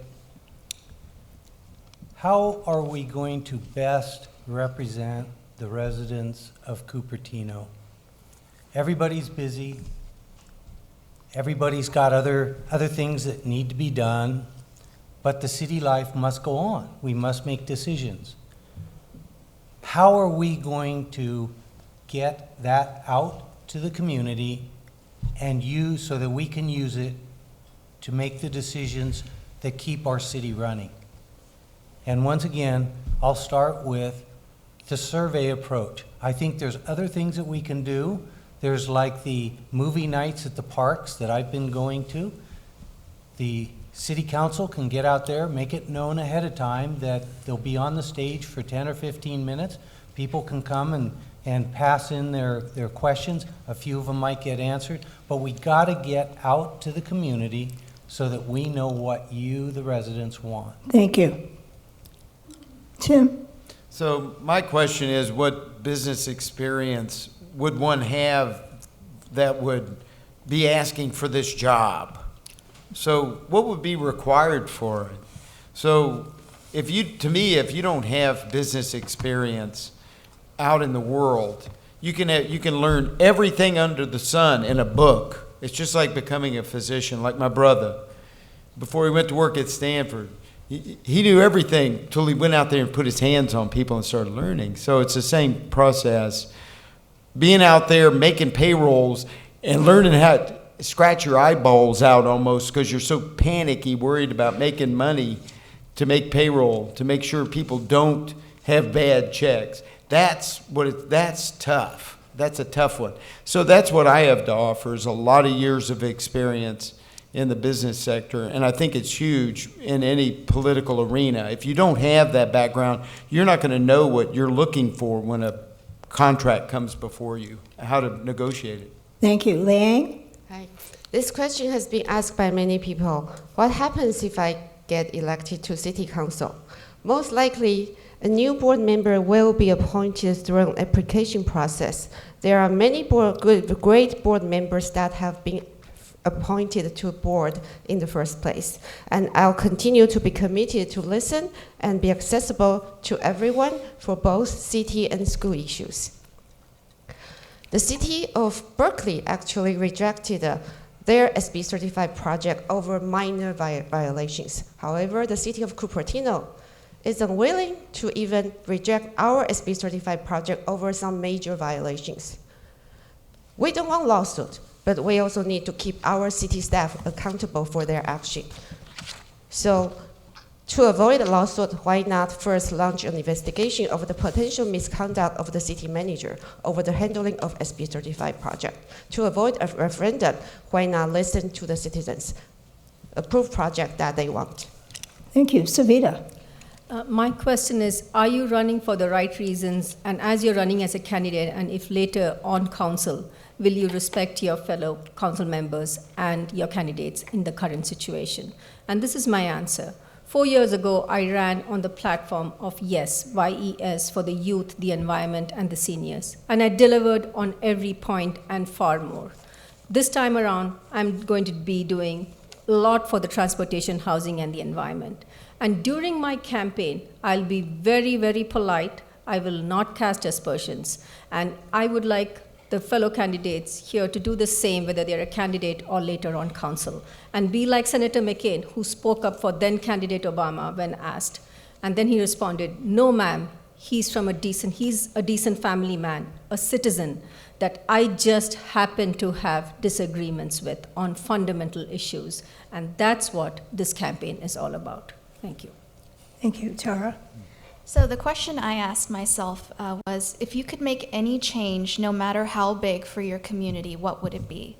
And I talked about this a bit earlier, but I would want to rid our local politics of special interest money and the influence of corporate PACs. I think that special interest money is corrupting every level of our politics, from local politics to the national level.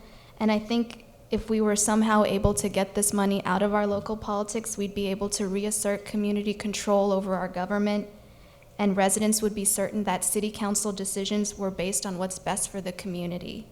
Currently, our city has no citywide restrictions on lobbying or campaign contributions. Someone could write me $1 million check right now. And I think that, as you mentioned earlier, this could help bridge a lot of the divides we have. And you'll see this in the campaign going forward to November, these competing PACs, some corporate PACs, and I ask you to just trace the money yourself. Thank you. Hung? So I brought some visual aids. I hope somebody asks me, what do you mean by moving Cupertino forward? Why are you for it? We have traffic already. We have too many housing.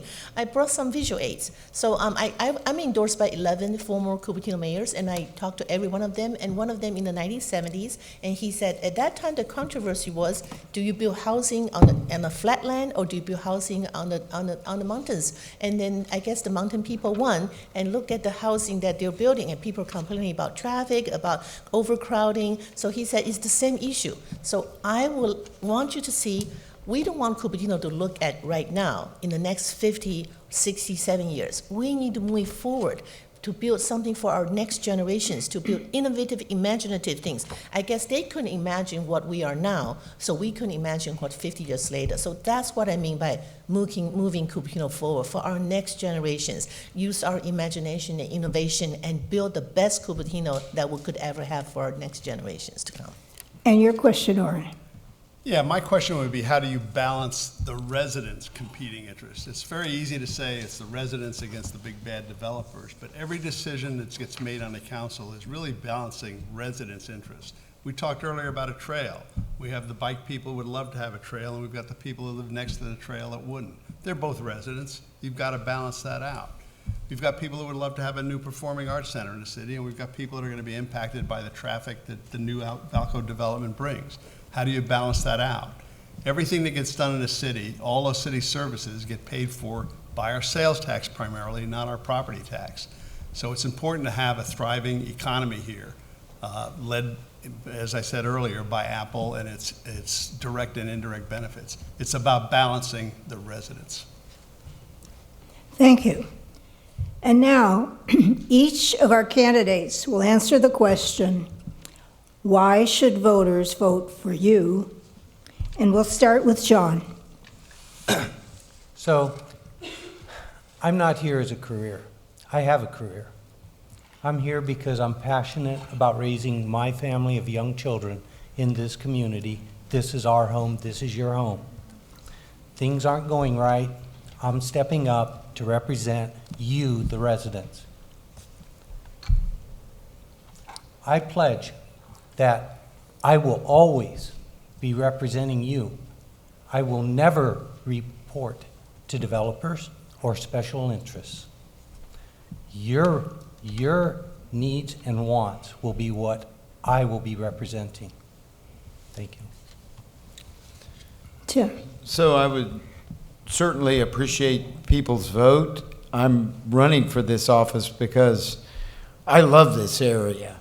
I love the area. I love the people. I think it's the best place in the whole wide world. And I put 100% into things. I don't do things halfway. I've only flown coach twice in my life. I don't fly coach. I don't like cheap. And I like to do that for people. And I've always been that way. I give of everything I have. I love to give to people, and I love to give back to people. And I'll give 100%. That's the value I have. Is I may be Southern, but I've been here a long time, and I still have my accent. But I've been in the region here, and I love it. Love the people, and love to serve you guys if you see fit to vote for me. Thank you. Liang. We love Cupertino, yet we also want to share what we have with the current and future residents instead of ruining it for them. Cupertino is at a critical crossroads, suburban versus densification with more than 14-story buildings, just approved last week. Balanced growth versus more and more office space in exchange for token benefits, which might cost us furthermore down the line. No more council members who collaborate, but mostly with developers and special interests, while leaving the residents in the dark. No more council members who say they care and then rubber stamp whatever dense projects put before them. No more. We need council members who believe in grassroots democracy, ask tough questions to keep the city staff, the developers, and polluters accountable. We, the people, should be the drivers of our future. Join me on this campaign for a better Cupertino. Thank you. Vote for me. Vote for the future. Savita. So I have the experience of the last 4 years working on all the issues that we've just talked about. I have the momentum, I have the experience. I brought San Jose, Santa Clara, the county, and Apple to the table to talk about transit relief. This is not easy. It doesn't happen overnight. It takes a lot of time, and it takes a lot of relationship building. That's not collusion. Look at my flyer. Why are there experienced leaders in neighboring cities willing to endorse me? Because I work collaboratively with them for solutions for my community and the neighboring region, because it is a comprehensive Bay Area region that we need to work together for. The other thing I always talk about as far as Valco is concerned when people ask me is that we are building a multi-generational community of seniors, youth, the disabled, the teachers, the public health care workers, everyone to live together cohesively, which is what America dreams about. And that is why I ask you for your vote on November 6th, number 3 on the ballot. Thank you. Tara. Well, I already mentioned how my work experience has prepared me for this role, and I mentioned my commitment to being a transparent and responsive elected official. But I want to talk a bit about my life experience here in Cupertino. I know what makes Cupertino so special because I'm completely a product of this city, of this community, of these wonderful public schools. I want to preserve the qualities of Cupertino that made growing up here so special. As a young person, I understand it takes a lot more endurance and work to gain respect. And I come from a resilient generation that's trying to survive in this desperate economy. I'm committed to laying the foundation of the future of Cupertino today and fostering a new generation of leadership in Cupertino. I also have detailed policy proposals laid out on my website. Thank you. Hong. As your council member, I would devote my time, my energy, my resources in working with the residents and working with the future of next generations to build a Cupertino that you'll be proud of. And with 11 years of school board members, I think I can people can testify that I am a consensus builder. And this is what our city needs right now. And I would like to lead our city into the future. And with 11, I said I was endorsed by 11 city council mayors, and that's because I went to talk to each and one of them. I learned the history of Cupertino, and I know that together, we can build the best Cupertino in town. We are better than talking trash about other people. Let's work together. And I know our residents can get together and build something fabulous in not just one development, but we're looking at other developments to come. So let's work together, and I believe that I have that skills to move us forward. If you elect me, what you get is proven performance. While I was on the city council before, the council worked together, and I stress worked together, and added significant improvements to the city, including trail and recreational facilities such as the Mary Avenue Bicycle and Pedestrian Bridge and the Blackberry Farm and Stevens Creek Trail renovation. Shopping centers were modernized, and a thriving community gathering place was established with the Main Street project. Finally, Apple Park campus was approved, providing for Cupertino's long-term economic security with direct and indirect fiscal benefits.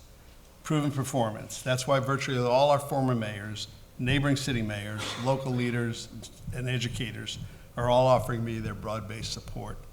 I hope I can count on your support as well on November 6th. Thank you. Darcy. Yeah, we can have all the benefits, and we can think clearly about it, and we can make things better as well. Let me try to make a very personal connection in less than a minute. When I was in Harvard Law School, there was a federal litigation professor who said, never, ever, ever, ever give it up for free. Now, we also had the Office of Public Interest Advising at school there. It was a tension, and as a very young student, you don't really have a sense of exactly where to go. I had a sense of where to go when I ran for office here in 2009, and I made a commitment to make sure that we as a community keep on thriving. How do we do that? Well, when you're able to do more with less, then you're able to really put forward those types of efficiencies on a fundamental level. I support volunteerism because it is something that is about giving up of yourself and also promoting our system. I know how to think. Please look at my website, darcypaul.org. Thank you very much. Thank you to all of our candidates. Please join me in a round of applause for our candidates.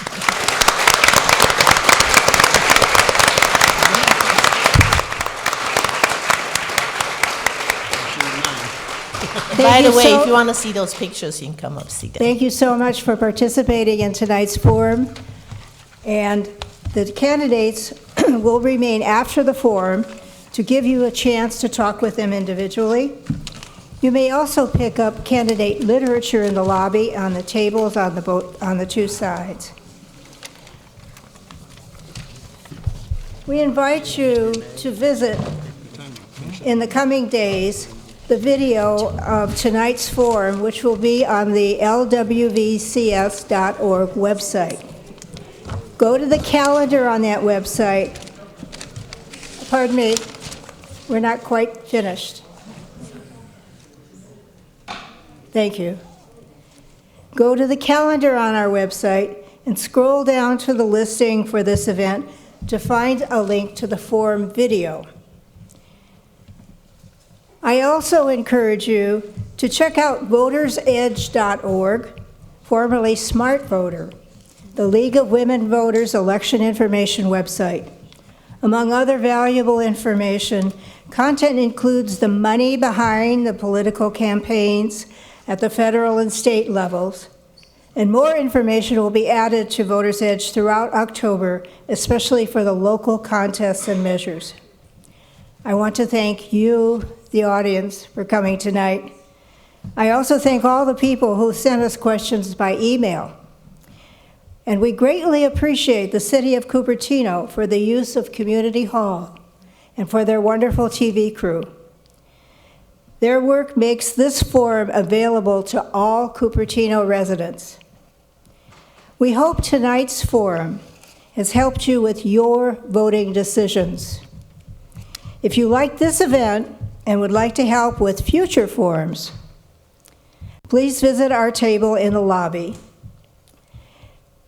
We also have flyers listing more election events. And please remember to vote in the November 6th election. Your vote does count.